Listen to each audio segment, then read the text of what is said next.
Hey, what's up, everybody? Welcome. It is a Monday, and a lot happening this weekend. Welcome to the Breakfast Burrito. I am DJ Yoakley with my brother on the other side of the river, Mr. Tommy Pease, who is out kind of remotely today. What's up, Mr. Pease? Good morning, DJ. I'm on the road today. The Breakfast Burrito is in the fast food industry today. We're on the road through the drive-through, and here we are. So yeah. Exciting weekend of sports. We got a good bit to talk about, and should be a good show today. Yeah, we're excited, man. You are in the Burrito Express over there, so we'll have to make sure. Hopefully, we can keep that connection. That'll be awesome. We do have a lot to talk about today. A lot of stuff going on YSN Live. We had a lot of great content over the weekend. Everybody seemed to be in action on Friday. A lot more action tonight. So when we talk about it, Tommy, I mean, you guys had some action to call on Friday, correct? We did. Yeah, we had Oak Glen at the field house. Potters came up short.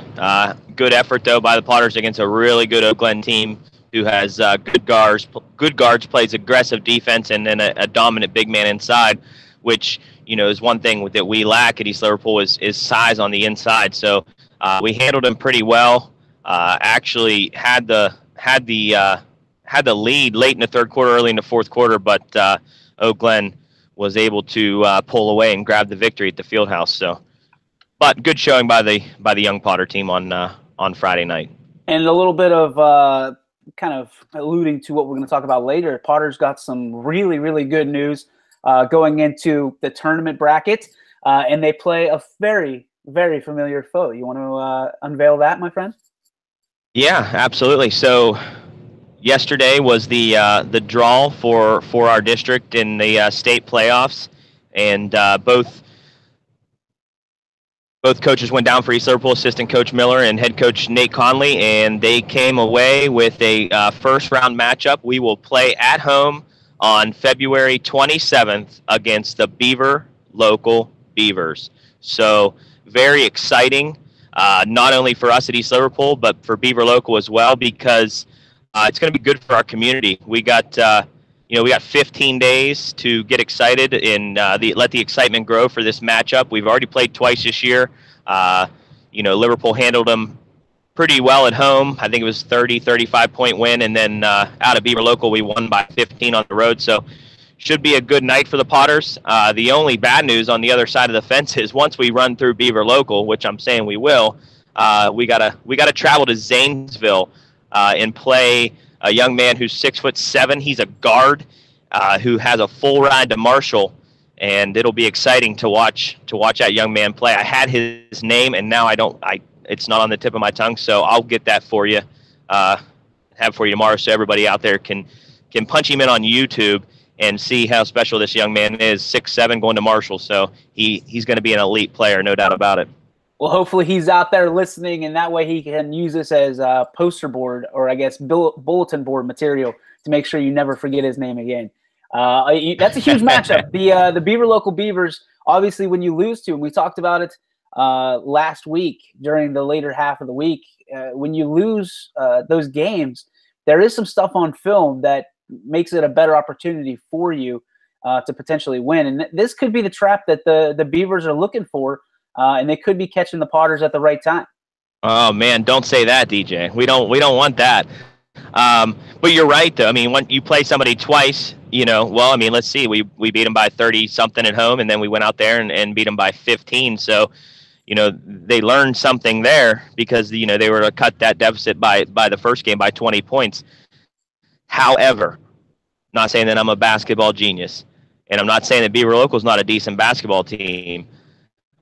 What I'm saying is I just can't see, barring injury, being able to hang with the athleticism that East Liverpool brings to the table. So I'm calling East Liverpool victory. We're 15 days out.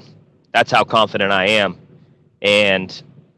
But no matter what, it's going to be an exciting time in the 43920 zip code down here because ever since the Beaver Local moved to the other side of the street with their beautiful new school, they have an East Liverpool zip code, so they can't deny that. No, it'll be exciting. We're looking forward to it. Maybe we could get Mr. Rick Prescott on the show at some point during the next 15 days to talk about the rivalry, the other side, and you guys can kind of battle it out.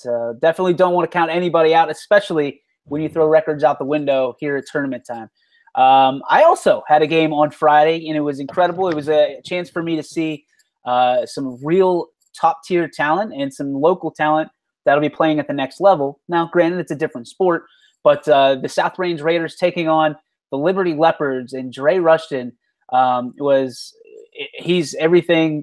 He's just a great athlete. I mean, you could see him. He controlled the floor. He controlled everything that he needed to do. He was a true point guard, and he's going to be a great asset for the Youngstown State Penguins at the next level playing football. He was one of their key recruits, a big 22 guy over at WKBN. He's a really talented young man, but he ran into the buzzsaw on the basketball court that is the South Range Raiders. Coach Cullen and his team coming off a very long layoff, I think a week and a half maybe, and they just absolutely just shot the lights out. 79-36 was your final score. Wow. The Raiders, they just couldn't miss, and they got the rebounds they needed. They got, I think, 22 points from Jackson Anderson coming back off of the flu. I think the same flu that hit you guys down in East Liverpool. You had a sophomore, I think, contributing 18, and Chris Brooks. It seemed like every single person on the floor was contributing something. Their leading scorer, Mike Cunningham, really didn't get on the board essentially till the beginning of the second half. I think he had 2 early on, and that's really all they wrote. But Cunningham able to contribute elsewhere with assists, with blocks, with steals. Brennan Toy had huge contribution in the steals column, in the assist column. It was a great night for South Range Raiders basketball, and they are going to be a force to be reckoned with as they drew the 1 seed in the tournament. So it's going to be interesting. It's going to be very interesting, and we'll talk about the tournament here a little later. But as we kind of turn the page on the basketball season, move on to spring sports. Tommy, has anything surprised you about kind of the way the things that have shaken out? Are there any teams that you saw this year that really kind of made you stop and go, wow, that team really stepped up to the plate? Out of everybody that I seen play this year, locally for me, Oak Glen Bears were surprising. Just talked about them, their athleticism up front with their guards as well as their big man. But the best team that I've seen all year is the Harrison Central team that East Liverpool played twice, and they're in our district, but we don't match up with them in the brackets. They're in another area of the brackets for the district, but that team there, I'll keep a close eye on in the playoffs. Liked what I seen out of them, and they love to fire it up from deep. And they're the type of team, and I think I said this on last week's episode, at one of the last week's episodes, that they're a team that can beat just about anybody if they're having a sharp shooting night. So Harrison Central for me is one to watch in the Ohio State playoffs. I'll be glued in to seeing what they bring to the table. But locally, it was the Oak Glen Golden Bears, and that I know that's a West Virginia team, but they're a Cross River rival of East Liverpool, and they have been for many years. So I don't know what their bracket looks like in West Virginia, but they're another team that could go a good ways in the playoffs. So excited for Oak Glen. They have a great coach in Jerry Everly, great guy, and they got some talent there. So hats off to both times I've seen them play this year. They were tough, and hopefully they can make a run in the West Virginia State playoffs. Yeah, and I think it boils down to obviously we're in a tri-state area. We have the Pennsylvania covered, Ohio covered, and West Virginia. So you guys have more of that West Virginia coverage.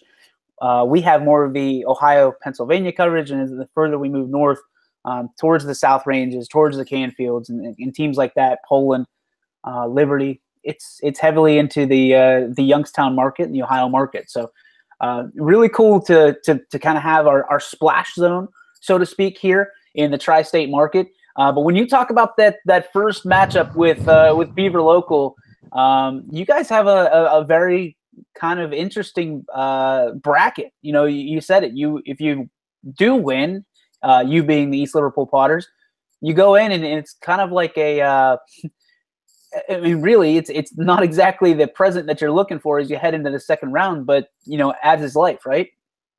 Oh yeah, I mean it's that's what you get. I mean it's kind of like a play-in game, really. I mean it's not, but it is because you if you're able to run through Beaver Local and get the W, you're met with, like you said, a nice little wrapped up present that a Zanesville team who has lost 2 or 3 games this year, all to Division I opponents, and they have a 6'7" guard that's going to go play Division I basketball. So he is a supreme talent, and that it's going to be a long night if he's let loose on both sides of the offensive and defensive sides of the ball for the Potters. But hey, you got to take care of business that's in front of you.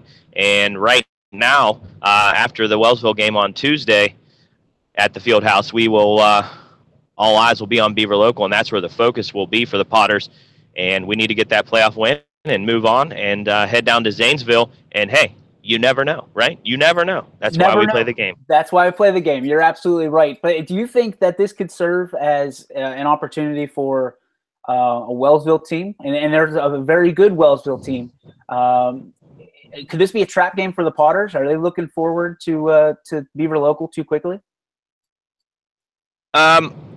I tell you what, if we would have beat Wellsville the first time out this year, I would say that, that it could be a look-ahead spot. But, we played Wellsville. We didn't have Trayshawn Jackson, our point guard, and Wellsville came into the fieldhouse and lit it up and played really, really well. So I think that, there's such a gap between, tomorrow night's game against Wellsville and then coming back and playing, Beaver Local basically 2 weeks later.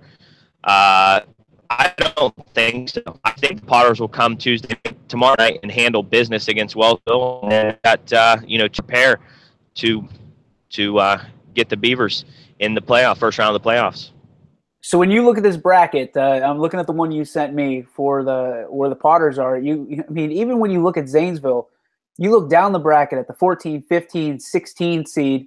You have St. Well, those are just disregard those numbers because those are just spot numbers on the bracket. Gotcha. Okay, I was sitting there. I'm like, wow, that's a lot of teams. Yeah. Zanesville's the number 3 overall seed in the district. Gotcha. Okay. Yeah. Makes sense. Then Harrison Central, who I talked about, was 4, and then there's 2 in the top of there that you can't see on that bracket. But yeah, Zanesville's 3 and Harrison Central's 4, the 2 teams I'm familiar with. But yeah, it's a friendly draw for the Potters, and like we talked about with Beaver Local in the first round, but after that, it only gets tougher. So well, yeah, and there, I mean, like I said, St. Clairsville, Indian Creek, Cambridge here. You said Harrison, Maysville, even Meadowbrook and Morgan. You talk about some of these teams that are there. They're historically known for their athleticism across all their programs, and not just football heavy or basketball heavy. So it will be an interesting kind of look to see what's in store for the Potters and who comes out of that bracket. To come out fighting. So good luck to the Potters. Good luck to the Beavers and our yes, I said it, Tommy. Good luck to the Beavers. We want whoever wins to just win by 1 to make everybody better. So that's weird. I got my Beaver Local red on today, and you got your as always. You have your Potter blue. So you even got the blue glasses, man. You're all pottered up. I'm just excited the sun's out today. Right? My goodness. Yeah, it's yesterday was so dreary. Well, we got a couple 50-degree days coming this week. Will that help out business for you? Well, I mean, it's mentally better for me. I'm getting old, man, so the cold weather really bothers me. You're looking like Neo right now from the Matrix. That's who I was trying to figure out. You got the sunglasses on. Yeah, red pill or blue? Well, naturally, you're going to take the blue pill because you don't want anything to do with anything red. No, I don't wear. Listen, I don't even wear Ohio State gear because it's red. Get out of here. Nope. Wow. We'll not do it. If I wear Ohio State, it's going to be something, black and white with Ohio State logo on it or something. I don't know. I don't wear red. Call it red. It's scarlet. Still red. Well, let's skip over to I guess the part of the bracket here in the state of Ohio, the Salem district, that I'm going to be covering a little bit for the South Range Raiders. And it's an interesting bracket because there's a ton of local teams, some of which you've seen, Mr. Pease, and some of which you've heard about. So let's go through it. Game 1 is going to be number 9 seed Columbiana taking on the East Palestine Bulldogs. A very up and down East Palestine team, very, very athletically gifted, but you never know what team you're going to expect on any given night. We saw them beat teams like Letonia by 1 point, and we've seen them lose to teams like East Liverpool. So, I mean, for Columbiana, they're a team that's arrow up. Coach Johnson has them exactly where he wants them. Eric Hopkins' really starting to find his legs and find his role on this team. Jared Wilson, their sharpshooter, their point guard, their swingman, 2-time state championship in golf. The kid he's got ice in his veins. He's got absolute ice in his veins. Nothing shakes his confidence. He's absolute standout both in the classroom and on any field or court he's on. So Columbiana is going to bring it. And that 9 seed, 8 seed matchup is going to be huge.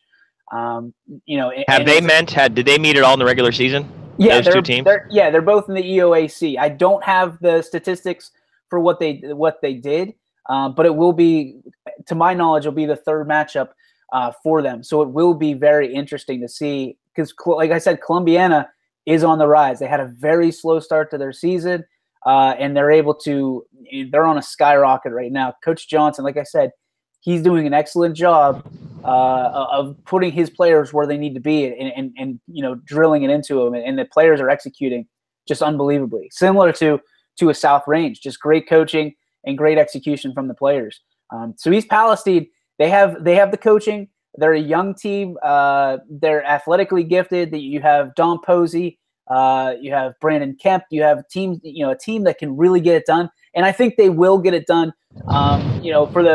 They do get it done the majority of the season, and that's how they drew the 8 seed over the 9 seed versus Columbiana. But Posey's one of the most athletic kids I've seen all year.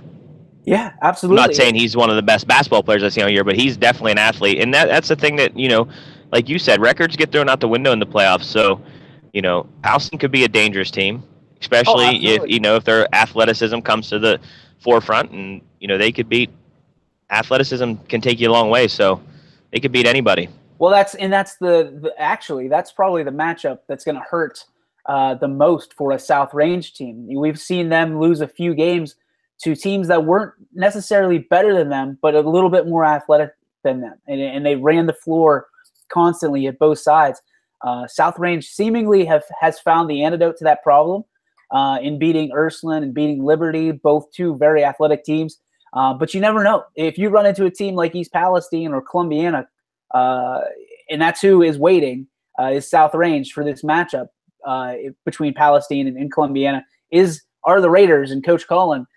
It could be very interesting down the stretch because either team could pose problems for the Raiders, and we just know how good the Raiders are. And could pose matchup. How many losses South Range have this year? I believe they have 4. 4. Strong. So it'll be interesting. I could be off on that. We cover so many basketball games. I know that it's at least they lost to LeBray and they lost to who'd they lose to? I'm trying to think of the game they lost. I'll have to get back to you on that. It's Monday. I'll just be honest. It's Monday. I feel you. But it could be 2 games. I'm pretty certain. We only called 1 game that they lost on YSN, so they're losing the majority of their games on the road. So it'll be interesting to see how this Raider team can sit there and wait. But the remainder of the bracket gets even more interesting, Tommy, because you have number 12 Crestview heading over to number 5 Rootstown. Crestview is a team. Coach Wilson has them. He's had a tough year. He's had a couple guys that haven't lasted the entire season. He's had injury problems, but the guys that are there have carried on. They've marched on. They've soldiered on. However you want to put it, they're there. I think they could play spoiler. They're that good. You have a senior in Scott Murray. You have Dale McGugan, who ended up on Friday with 10 rebounds against Jack Capabianca over at Western Reserve, which is no easy task.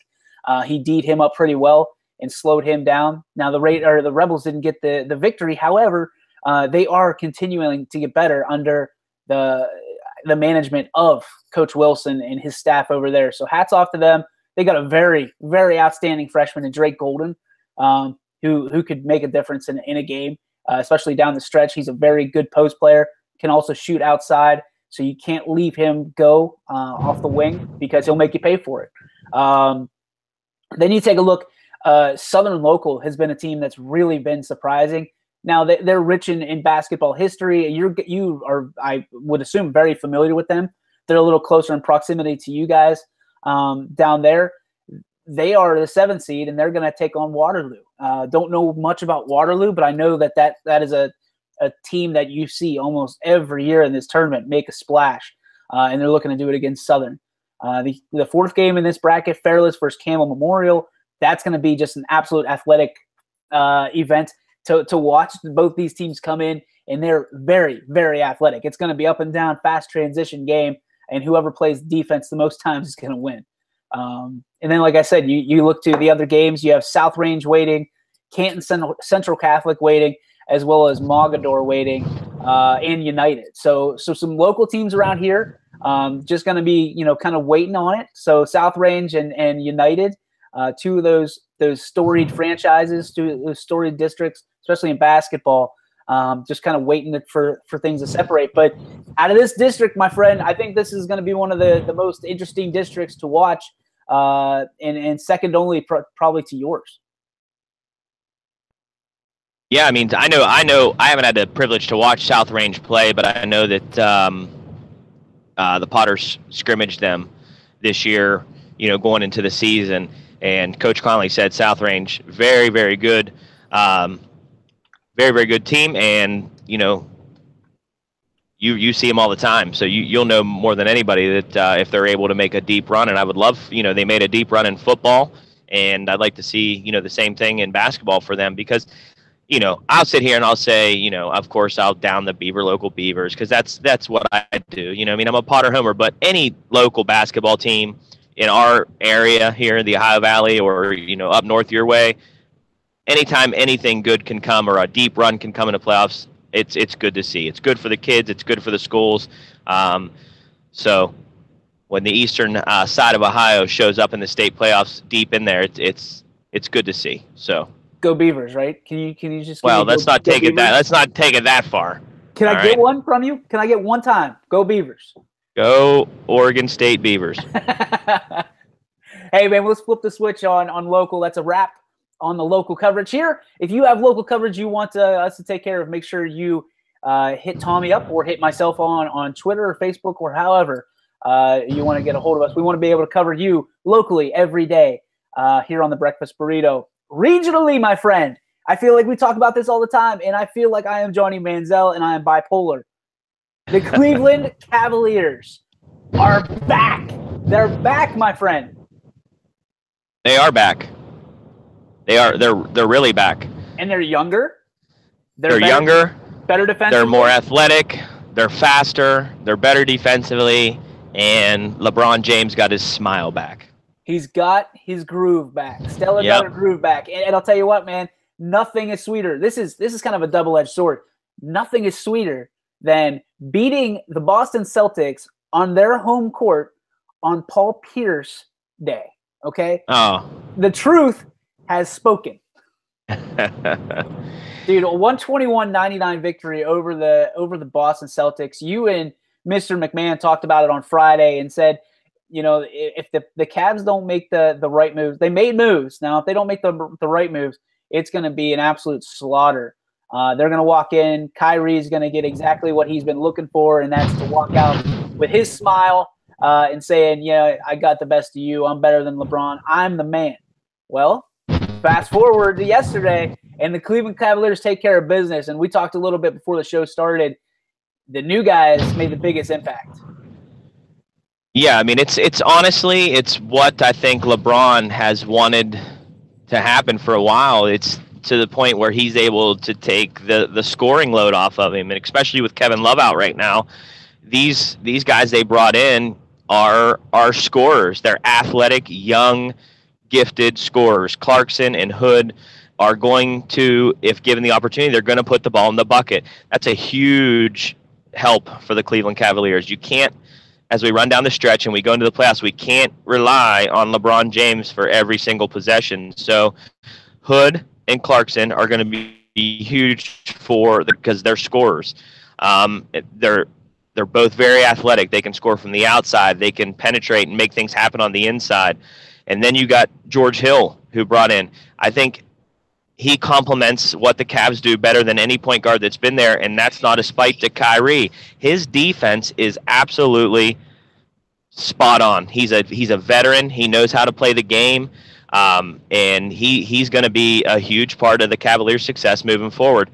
And then Larry Nance, he's athletic, and he's going to be huge for them moving forward, also on the defensive side of the ball. So I feel like every single thing that the Cavs did in all these trades is exactly what they needed to do. And, it's one game.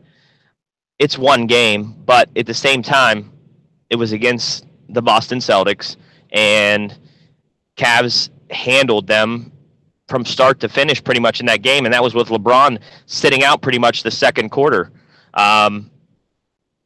So, yeah, I like what I see now of the Cavs. We'll see what the games are bring us here in the future if the momentum that they have right now continues. But it's crazy what a difference a week makes, because we were all but writing the Cavs off, and then the trades come into play, and now there are people, they're saying that they're back. They're going to be back. They're going to be in the NBA championship game against the Warriors. So it's like it's crazy. The sports world's crazy. But it was good to see LeBron smile yesterday. He was so happy, and I'm sure a lot of that had to do with handing Kyrie Irving an absolute whooping.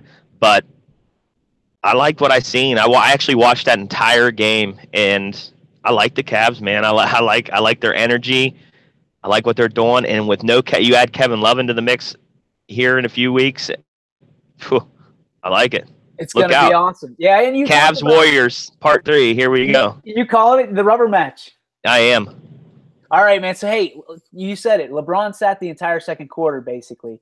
Still ended up with 24 points, 10 assists, 8 rebounds.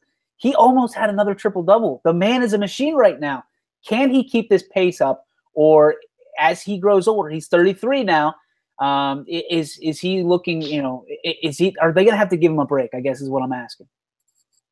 Well, hopefully, like I said, adding Clarkson and Hood and these guys that are able to, offset an off night for LeBron, or maybe a slow scoring night for LeBron. If these guys are able to put, the 17, 18 points or 14, 17, whatever they had yesterday, those two had, both in under 20 minutes.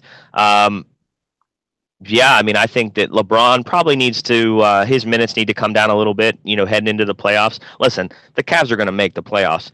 It's basically just how they want to run the next gamut of games to generate a higher seed or whatever they want to do. But I think that, let's get these guys in the playing groove. Let's find out how we want to run this rotation with these new guys. And if you got to limit LeBron's minutes just a little bit before playoff time, then do so. So, all right, man. Let's hear what's your prediction. And you said Cavs versus the Golden State Warriors in the NBA Finals. Is it 7 games? Is it 5 games? 6 games? What do you think? And who takes it?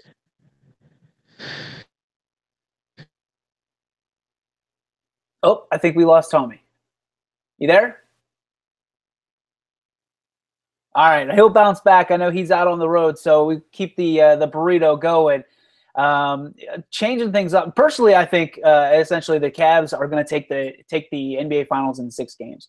It's going to be one of those things. LeBron has it out, and every time LeBron has something that he wants to do, he accomplishes it. He's one of those guys with that chip on his shoulder. So it'll be interesting to see if the Cavs can make this happen, make this stretch run. Because if LeBron's happy, if he's excited, there is nobody that's going to be able to stop him, and that includes the Golden State Warriors. Tommy, you back?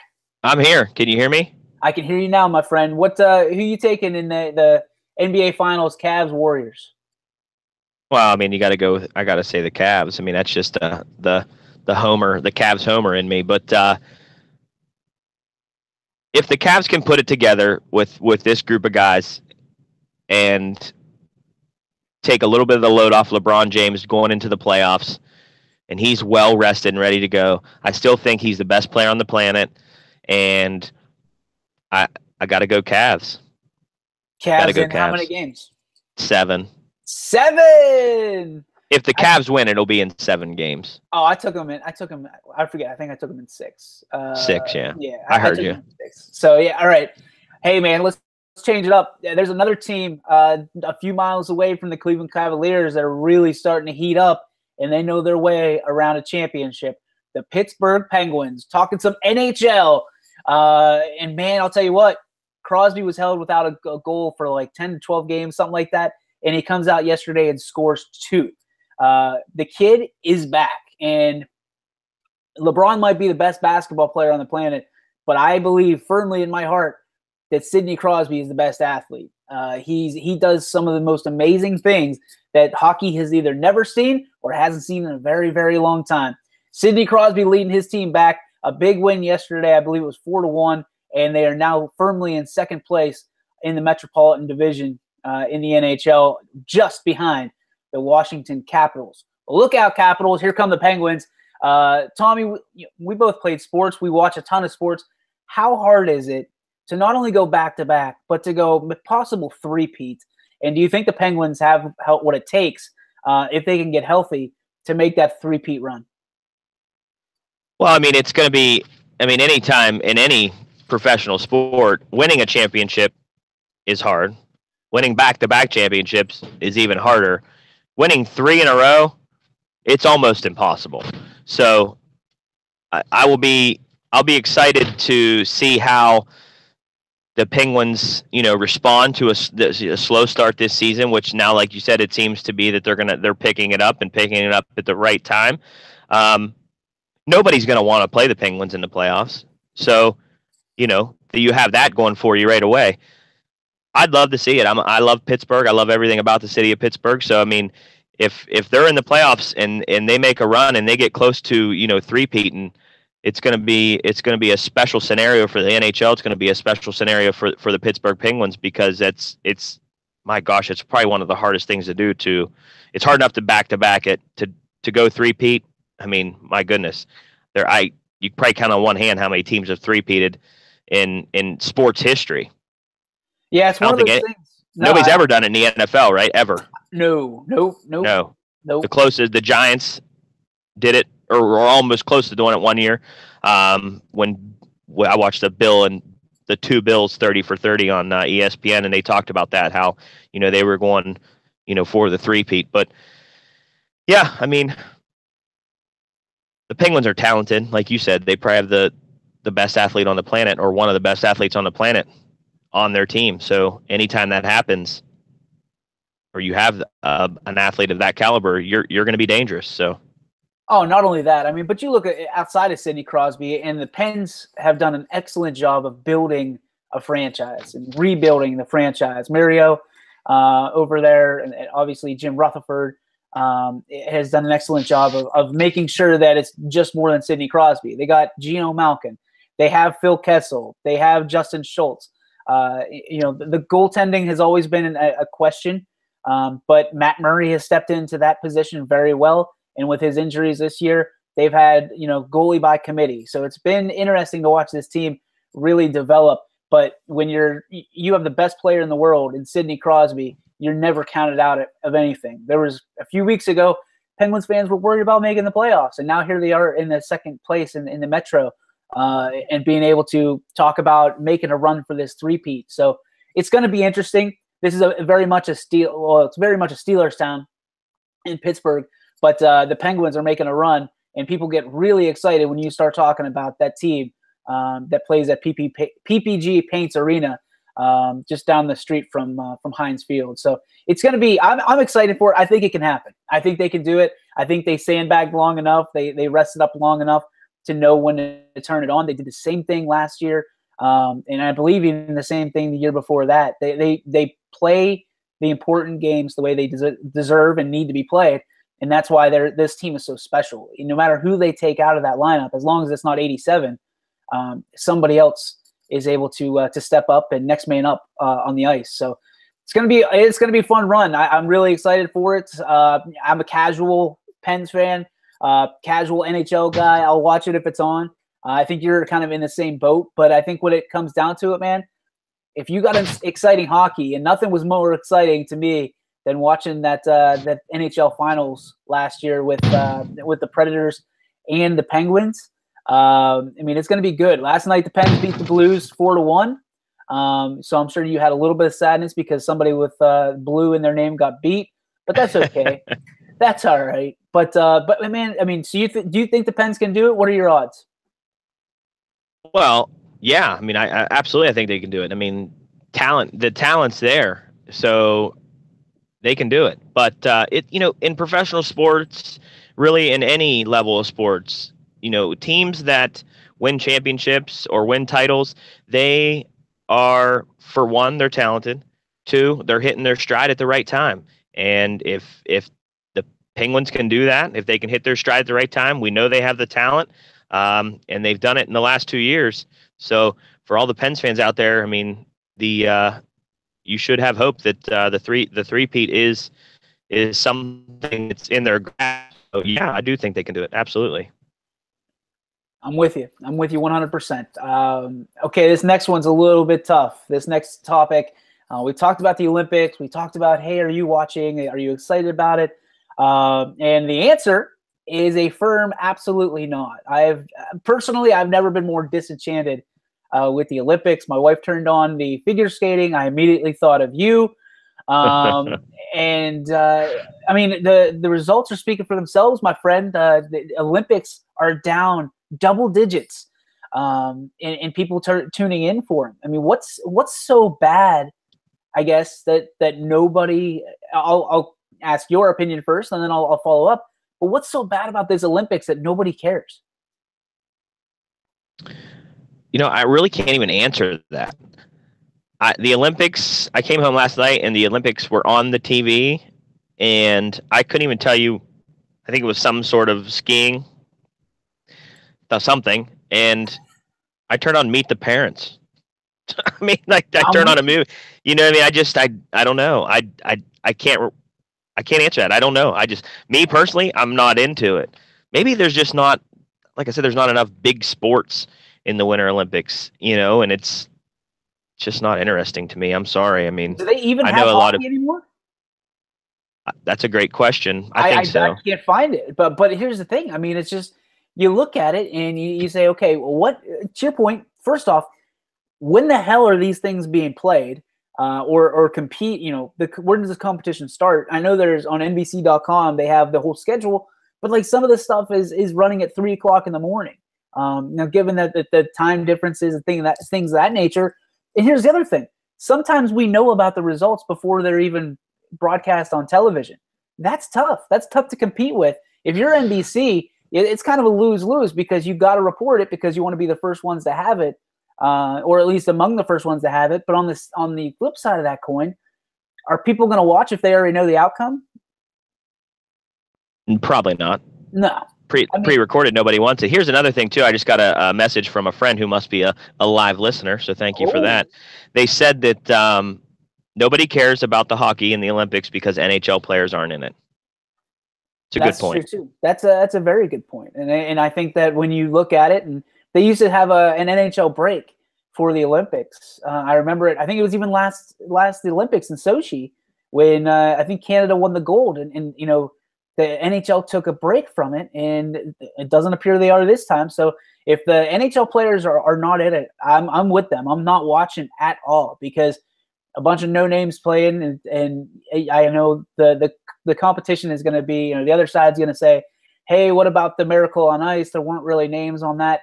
I get it, but that was a different scenario. That was a completely different time. And with as much hockey as you can watch now, I don't think people are going to turn off a Penguins game to watch, team, the Olympians from Russia or whatever they're calling themselves, take on Team USA. I just don't see it happening, especially when the majority of their favorite players are on the NHL roster. I agree. Shout out to whoever brought that up, because that's a great point. And thanks for listening to the show. But yeah, man, the Olympics, they just don't do anything for me. I know that my Facebook timeline filled up when I think he's 17 year old snowboarder won the gold medal for the United States. That's cool. That's cool stuff. That's great stuff. Exciting. But it just, for me, it doesn't do anything. I mean, snowboarding it's not my thing. It's cool to watch like a couple minutes of it. But like you said, I flipped the channel and I've been watching King of Queens reruns, because it doesn't do it. And I love sports. I love it more than anything. But you're not really competing against anybody but yourself, and you're putting your fate into the, I guess, judges' hands. If they don't like what you do, then you're out. But tough for me to watch, man. Where are the Olympics even at this year? Pyeongchang or Pyeongchang or whatever. I don't even know how to pronounce it. I know there's Pyong in it because I was running around the house doing the pew pew pew pew all over, because I thought it sounded similar. But I mean, I don't know. I'm not that cultured to know it's Pyongyang. I think, yep. My wife's saying it's Pyongyang, but I call it Pyeongchang because I think that sounds cool. Is it in China? Korea, I believe. Korea. Okay. So yeah, I don't know. I mean, I'm lucky enough to get out of East Palestine, man. Broaden your horizon. Says the guy wearing blue 364 days out of the year. Do like blue. You do like blue. You're part blue of heart. So you're not watching it either. Have you had anybody talk to you about the Olympics or try to start a conversation other than me? Nope. No, it's honestly the only time I've talked about the Olympics with anybody is here on the burrito. So yeah, I don't know. I guess it's the Olympics are losing their luster, I guess. If it was, I mean, if the Summer Olympics, though, I mean, I'm all over that. Are you really? The Summer Olympics. Oh yeah, of course. So what's the difference? Is it just the sports? Is it the athletes? Is it the marketing? What is it for you? It's probably the sports, I would say. It's, I love track and field events, and there's big names in the Summer Olympics. You know what I mean? Like there's, Michael Johnson. Usain Bolt, and then Michael Phelps, and I mean, I don't know. I guess there's more marketable athletes in the Summer Olympics. Gymnastics is awesome. You had Simone Biles last Summer Olympics take the world by storm with the USA gymnastics team. I mean, I don't know. I guess there's just not big names in the Winter Olympics. I can't tell you one USA athlete, honestly, and I'm sure there's a lot of people that can, but I can't mention one USA athlete right now that's super hot in the Winter Olympics. Can you? No. Well, Lindsey Vonn. I know her, and I just know her from mostly from the Tiger Woods stuff. You know what I mean? And we talked about that. But Shaun White. I mean, I haven't even done enough research to figure out if he's even competing. I know that there was another guy. I said won the gold medal, and I saw on ESPN they did a thing about the first one person lose or something like that. The United States got the gold in that, so the first ever time. So I mean, cool stuff, exciting stuff. But I'm just, my circle's not interested. You're not interested. It seems like nobody's interested. Anybody I talk to, I say, "Hey, are you watching the Olympics?" I didn't even know the Olympics were on. I mean, there was a thing on my feed. A post on my Facebook feed on social media that they didn't know that the Olympics were happening, because they actually had, during the Olympics, before the opening ceremony, they had Olympic sports happening, which makes absolutely no sense to me, because that's the same as saying, hey, we're going to close the Olympic ceremony, but we're still going to be handing out awards after. It's just absolutely absurd to me to be, competing before. I mean, that's just bad scheduling to me. Right. Yeah, you're right. So it'll be interesting to see that if the ratings peak as more medals are handed out, or if they dip even more. I mean, they're down double digits. Here's the other thing that I've been thinking about. we as United States of America are pretty spoiled when it comes to sports. And we've pretty much run a train on the Olympics for as long as I can remember. So let's put it in perspective. Is there lack of interest because there's just no competition? We're the best. We show up and we win gold medals? Or do you think that people are just disenchanted because it's the sport and nobody cares about it? I think it just has a lot to do with the actual sporting events that are at the Winter Olympics. That is just the reason why people are, just like you said, fading away from watching. So, well, and the reason I ask this question is because the NFL faces the same problem, just on a different scale. A lot of people have turned off the NFL for a lot of different reasons, but one of the main reasons being that the New England Patriots every year are winning championships, or at least competing to win those championships. I think that the Olympics are the same way. We show up, we take the gold medal, we go home, and we just roll with it. So it'll be interesting to see if like I said, if the NFL can rejuvenate itself if somebody else is winning, or if the Olympics, if let's say a Canada or Switzerland or whatever country you can imagine starts winning, does it spike in America because we need somebody to root for and we can't root against ourselves? Yeah, I mean, everybody likes an underdog or wants to root for the underdog, but we're not normally the underdog in the Olympics. So, especially in sports that matter, or events that matter. So yeah, if we started to stink and everything, I guess maybe Americans would start to care a little more and want to get behind the events. But I don't know, man.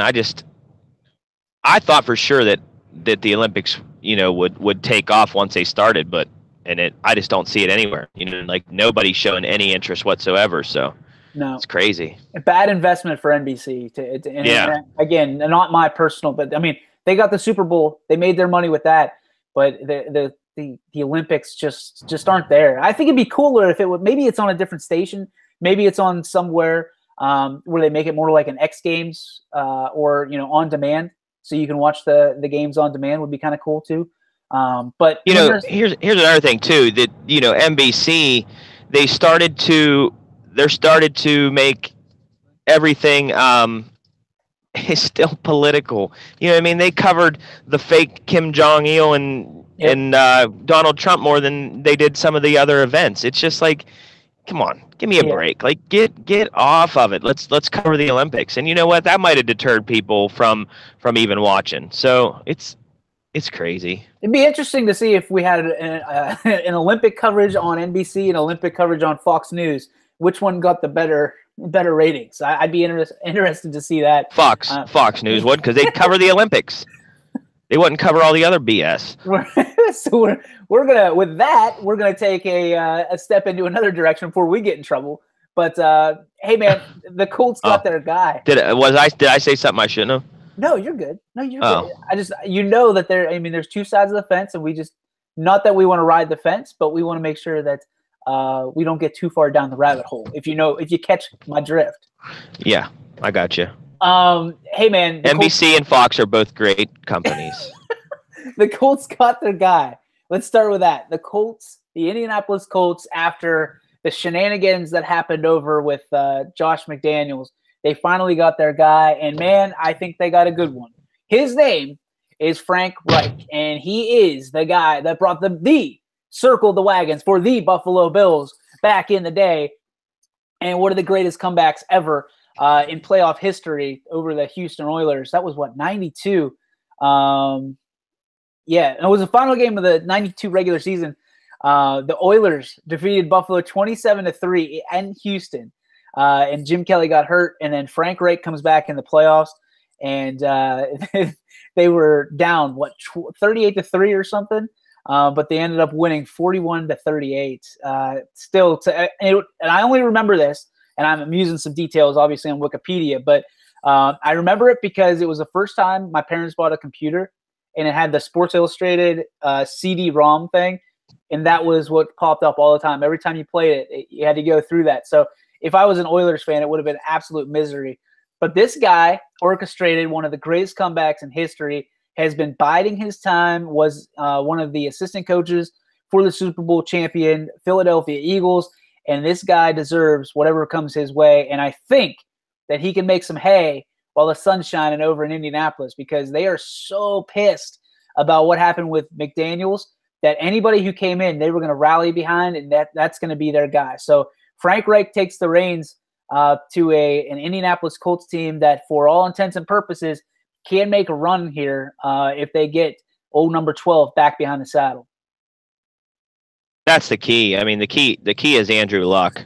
And, listen, McDaniels didn't take that job just because, and I'm not down on the Colts, but they're probably the most untalented team in the NFL. Whoa. I'm serious. Their defense is just really, really bad. And, they don't have anything besides, Hilton, but he's getting a little older, on the other side of the ball. Jack Doyle played well at tight end this year for him. Hilton had big games, but any shutdown corner is going to take Hilton out of the game. And then, Frank Gore, my goodness, he's old.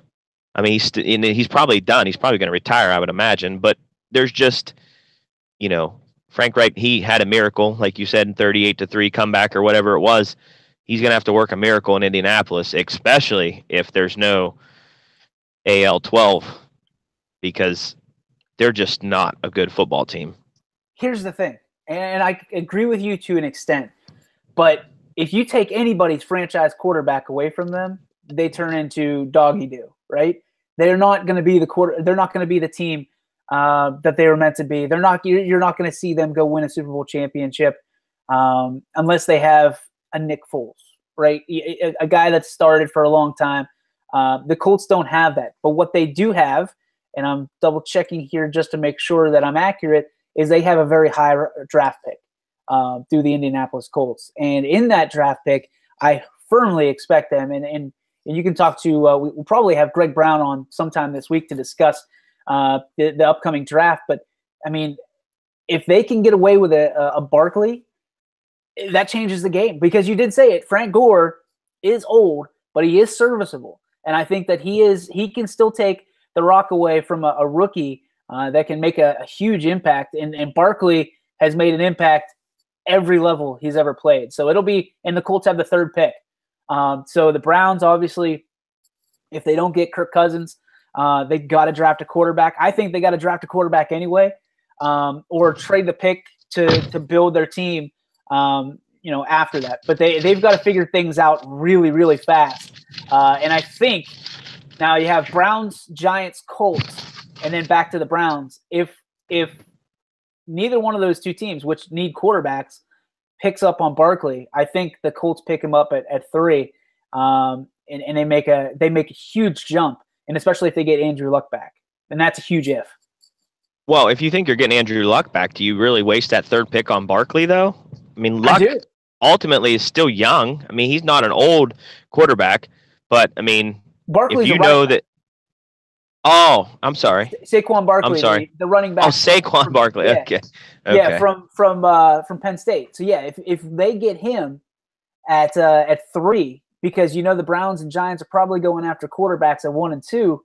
I can see a Baker Mayfield slipping up to, well, I guess not slipping, but climbing up the draft board to a 2, because the Giants are in love with him. He loves, OBJ. I think he sent out a tweet about how talented that team can be. So I think in reality, if the Colts know that they can get Andrew Luck back, they have to draft Barkley. They have to. And I'm looking at the draft board right now, and they said that they're looking for inside linebacker, offensive line, and edge help.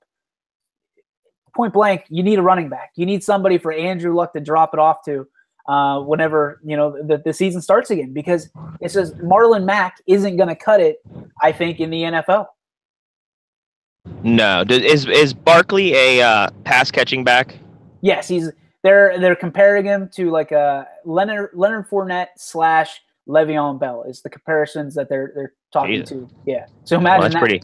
Yeah, power runner, and then a an all-purpose back all in one, I guess, huh? Well, yeah, and you saw. I mean, we didn't see a whole lot of them, but you heard a whole lot of them about him in the Big Ten conference. Because I mean, you I don't know if you saw the Penn State Ohio State game this year, but the opening kickoff he took back to the house on a kickoff return. So the guy can get it done at several levels. He's very versatile. He's a generational talent, and if he stays healthy, it can translate from the college game to the pro game. Similar to what Lev Bell has done, similar to what we saw Fournette do, Hunt over in Kansas City. Then I think we're seeing the next level talent here in the NFL, and the Colts could be a very special team. They're another team that can go from drafting really high to drafting really low next year if they end up with the right draft pick. And to me, it's Saquon Barkley. Are you a closet Colts fan? I have Colts jerseys in my closet, but they're old number 18. But dude, I'm telling you that I'm still of the opinion that the Browns could be Super Bowl champions if they do this right. And I know it sounds nuts, but they're not that many pieces away. They just need to make sure they do it right. We talked about that. Yeah, we talked about that before. I mean, I'm with you on that. I don't mind the Browns team. I like the running back situation. I like what they got going with their wide receivers. They got two pretty decent tight ends that could be big game tight ends. And, they started to sew the defense up towards the end of the year last year, much improved. It just all comes down to one thing in Cleveland, and they just can't get it right. And that's a quarterback. They got the worst luck when it comes to drafting quarterbacks, signing quarterbacks. It's bad, but hopefully they can right the ship, I guess. Because, I mean, not a Browns fan, but I feel so bad for Cleveland Browns. I wouldn't mind seeing them make a little bit of run. I think it'd be good for the NFL actually, because Browns fans are loyal. I mean, you got to be. How about this one? Let's have some fun in the last 2.5 minutes here. If you're the Cleveland Browns, do you give up your number 1 draft pick and player to be named later, or your number 1 and 4 for a franchise quarterback such as Andrew Luck, such as Aaron Rodgers, such as you name it? Is there anybody out there that you would give your number 1 draft pick for, and possibly your top 2 draft picks, your number 1 and your number 4 pick? Well, I would give up that pick for Rodgers, of course. I would not give up that pick for Luck just because of the uncertainty of his health. Listen, something's not right with the guy, or he would have been back by now. So I wouldn't do that. But Aaron Rodgers, probably the only quarterback that I would give that pick up for in the NFL right now, because he's still got some youth in his legs, and he's an elite passer. So, okay. But other than Rodgers, I don't think there is a quarterback that I would give that number 1 pick up for. Even your boyfriend Jimmy G? Oh, we got him! Yeah. I don't know. Really? Maybe I don't. Maybe not the first pick, but what they got, the first and the third or fourth? What do they got? First and fourth. Yep, first and fourth. Maybe the 4th pick for Jimmy G. Definitely, I'd give up the 1st and the 4th for Aaron Rodgers. I mean, that solves all their problems. I mean, immediately they're immediately a contender. Do you think they're 8-8 if they pick up an Aaron Rodgers? I think they're better than 8-8 with an Aaron Rodgers. 10-6. Yeah, they're a playoff team with Aaron Rodgers. Okay. Do you think they can beat the Steelers? Do you think they can beat the Ravens? Do you think they can beat the Bengals? Yep. Yeah, I think they can beat them all. Wow. You give Rodgers, Gordon, and Duke Johnson, who is really underutilized in Cleveland, honestly. And then you got Njoku as a dominant tight end. I mean, everything's there. Dude, you just asked me if I was a closet Colts fan. Are you a closet Browns fan? No, I mean, I love NFL football. That's why the Colts, this coach is not gonna. It's gonna take more than a coach to right that ship in Indianapolis. I see what you did there. Nice pun, to right the ship. I get it. No pun intended, I guess. That's that's a wrap on us. We're gonna agree to disagree on this one because the Browns fan making all the rounds today wearing the blue shirts, the blue shades, and the blue hat, Mr. Tommy P's.